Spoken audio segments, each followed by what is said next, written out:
First of all, congratulations on how busy your schedule is. You have stuff to do with Marvel Rivals, Marvel Snap, Fortnite, so many amazing projects you are a part of. What is it like to be an artist that is seen everywhere right now?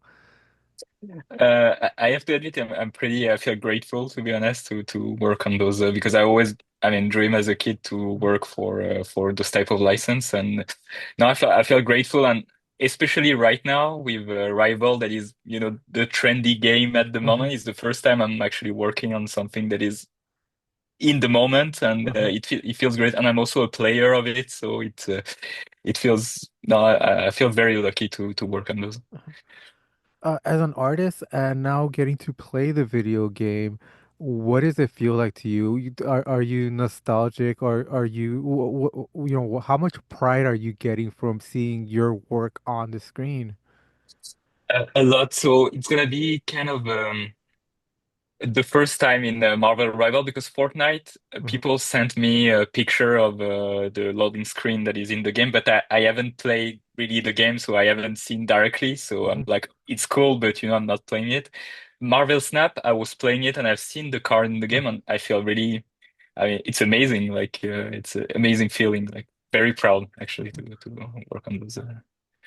What is the process like for creating these loading screens and the artwork for these video games? Are you able to workshop your own idea or do you get you know suggestions from the producers and work off of that? So it's very, it depends of the company, I would say.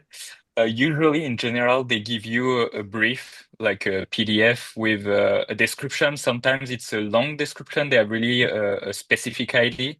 And sometimes it's more like, can we see just that character and you can do whatever you want and I can create my own story with the character or I can choose which composition or ID I can propose. But yeah, generally you have a description, some reference, and at the start of the process, I usually try to do some sketches with different ideas. So because sometimes description or script it can be interpreted differently, and Mhm, I try to go far on the spectrum each time to propose different idea at the beginning. So it really depends of the company if you have a lot of description or not. mhm. You're coming up on your 10-year anniversary for in your career. How does it feel, the progress you made and how are you feeling in your journey as an animator and a designer? So for I would say career-wise, I don't really realize because it's like it's always been working. So, but more on the drawing aspect, I really feel I'm keep trying to improve a lot. And since 10 years ago, I was 19 10 years ago. So it's a long gap between the skill I learned along the way. So it makes me even more exciting for the next because I'm like, oh, in 10 years I learned so much. What's gonna happen the 5 or even next 10 years. It's very, very exciting. Mhm. How do you balance the work aspect of it as opposed to the creative part of it? Do you still do your own personal artwork on the side, or are you too busy to continue on with your artwork? Right now, I have to admit I struggle with that. It's even I feel for the creative process, even having too much work can be tough on the creative mind because you need some time to rest, to have some Mhm, idea and renew yourself. So right now, I'm not very good with it, but I try to balance work and personal work to just to take the time to experiment stuff, to try different technique or just to improve because I try to do it in my work actually sometimes, but sometimes it's not possible because they expect a specific render from you or they mhm, expect a specific quality. And if you try something, you take the risk of actually like messing stuff, messing things around. So mhm, yeah, right now I'm not the best to give advice about it. mhm. I would say you are a fantastic artist. I can see why you have gotten such incredible collaboration opportunities. Your artwork is clean. It has a very fluid nature to it. But on top of that, it has a unique style. How do you incorporate your unique style in the collaborations you have done with Marvel and other video games like Borderland? First of all, thank you. And second, I for the style, it's a bit tricky because Mhm, I always try to mix my influence. Like at the beginning, like again, 10 years ago, I was just a clone of a specific artist. mhm, I love Humberto Ramos or Joe Madureira, which are comic artists, famous comic artists, and I was mhm, just basically aping them. And with time, you kind of add influence, mhm, more and more artists, and it became more natural. You kind of catch things from one artist, from another, and you start to create kind of a mix of it. But I think a style you have to push like it's your taste mhm, and you push for it, but at the same time, it's something that comes naturally after time. Uh, you how can I say, yeah, your memory keep only some stuff from mhm, specific artists and then you incorporate them like naturally in your style. So yeah, it's something more about a style. mhm, And for Borderland and stuff like that, it's a bit different because as I'm working in storyboard, I don't have to match specifically a style. I can do pretty much what I'm doing on my comic stuff or mhm, other work. So it's still kind of the same type of style. mhm. Awesome. You're originally from France. France and the European nations have a little bit of more different comic book styles with Asterix and all those different comic books. When were you introduced to the American comic books and that type of style? Yeah, so I'm lucky because indeed in France we have a nice comic culture, like very different from the American market. And I've been introduced, I think, from the superhero comic book when the first Spider-Man movie were coming out, like in Mhm, 2002. And it's the first time I was seeing a superhero actually, just in general. And I get interest in comic book from there, and I started collecting them. mhm. What is your education background? Because I see a lot of artists who go through the, college courses of, learning how to draw in a more traditional style. What was your path into animation?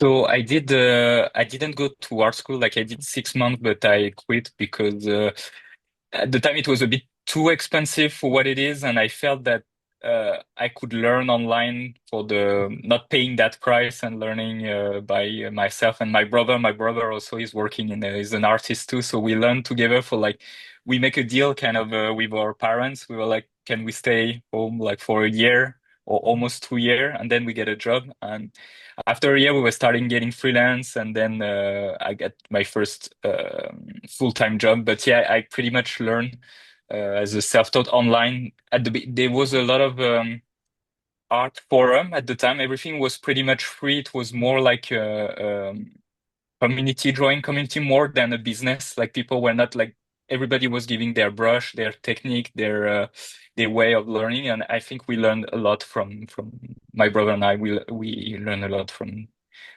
those forums. Awesome. You have a sketch online that really caught my eye, uh, because I'm a personal fan of the Lemmy from Motorhead. That's a beautiful a sketch.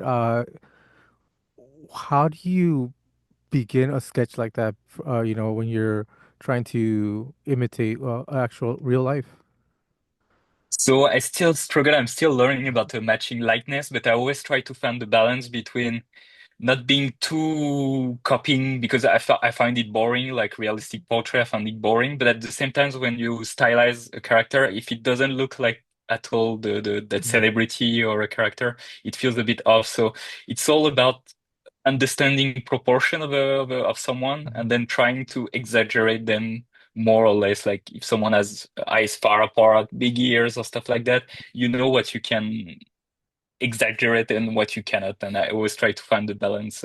It's all about really observation. And I think the best artists doing that are really the caricature people, mhm, like at Disney or stuff like that. Some people doing in live, and it's really impressive to catch like just by one look, you see someone and you can catch what elements you should mhm. put in each place.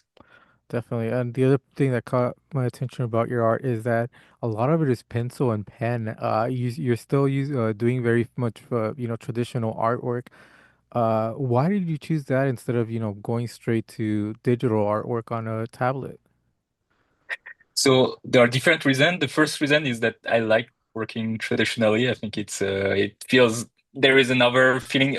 You have a lot of advantages to work Hmm. digitally, but still on the paper you have some, I don't know, like a natural way on it that Hmm. feels more comfortable. But the second part is also selling originals.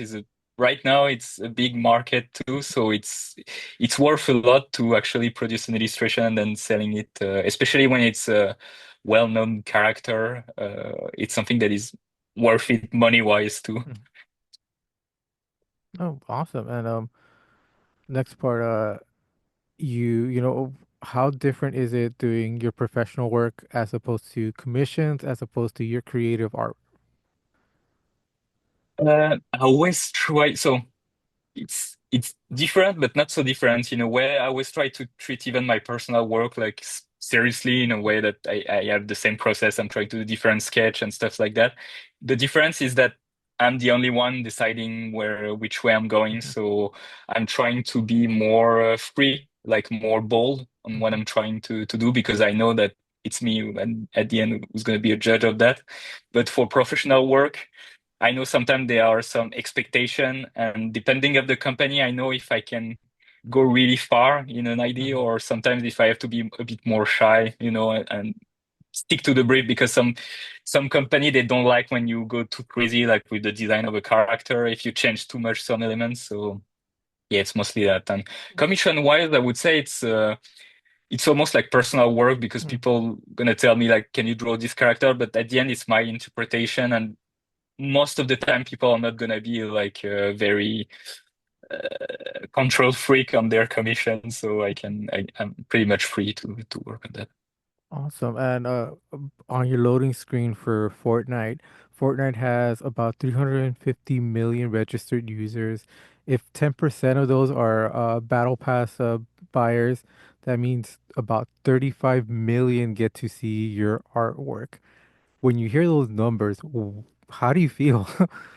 That's great. I never thought about it actually. Now that you're telling them, it's gigantic. I don't know if so many people actually pay attention to like the art and Mhm. the artist, but for sure it's a big window, it's a good, and it's also a good name. Like everybody knows Fortnite, even people not playing Fortnite, Mhm. they know the name. So for sure, it's very cool. Yeah, definitely. Is there any opportunity for people to see your art outside of video games? Do you ever do gallery openings or anything like that? Not at the moment. They can find me online. I have also an agent that's selling my original art, so they can find them online. It's pretty much my name and on all the platform. Yeah. Awesome. Well, congratulations on all the success, and I hope that I continue to see your work out there. You are very talented and such a amazing artist. So thank you very much for taking some time to talk to me. Thank you very much for the interview and for the kind words. That's very nice.